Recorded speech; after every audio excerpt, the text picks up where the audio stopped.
Bonjour, donc je suis phlébogériatre, je m'occupe des problèmes vasculaires en gériatrie à l'Assistance publique Hôpitaux de Paris à l'hôpital Corentin-Selton. Et en ce qui nous intéresse, c'est la prise en charge des pathologies et des troubles trophiques dépassant le stade C3 de la classification de CIP. Donc voilà un exemple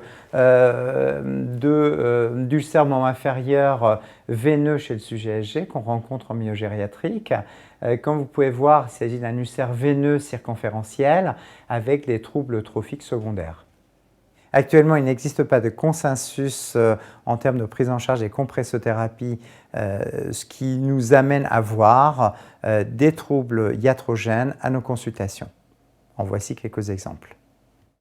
Dans cette prise en charge, et notamment chez le sujet âgé, notre préférence va vers une bande inamovible à pression de repos quasiment nulle. Notre choix va vers des bandes à l'oxyde de zinc, genre Varolast. Les indications sont vastes, mais en gros, on peut résumer à la prise en charge des troubles trophiques dépassant C3 avec une observance et tolérance quasi parfaite. C'est une tolérance quasi parfaite avec un apport de fraîcheur du fait de l'oxyde de zinc, diminution des prurés des démangeaisons et également une disparition quasi totale de la douleur qui est due à la compression. L'exemple qu'on voit dans nos consultations, c'est des patients qui arrivent avec leur canne et en partant, ils oublient. Quelques astuces du métier, ça va de soi, c'est ne pas oublier les incisions supérieures et inférieures pour ne pas avoir un effet garrot.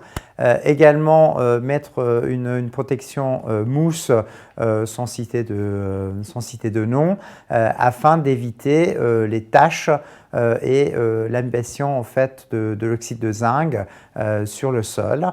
Et enfin, signaler à la personne de ne pas prendre de douche avec.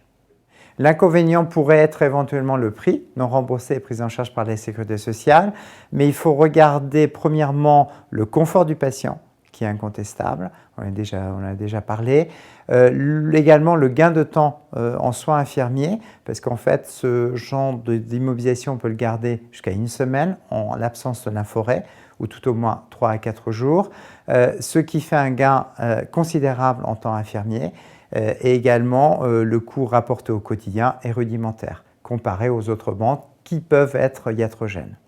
Voici un exemple de cicatrisation au bout de 45 jours. Bien évidemment, une sclérothérapie préalable avec une compressothérapie par bande inamovible à l'oxyde de zinc et une déambulation, ça va de soi.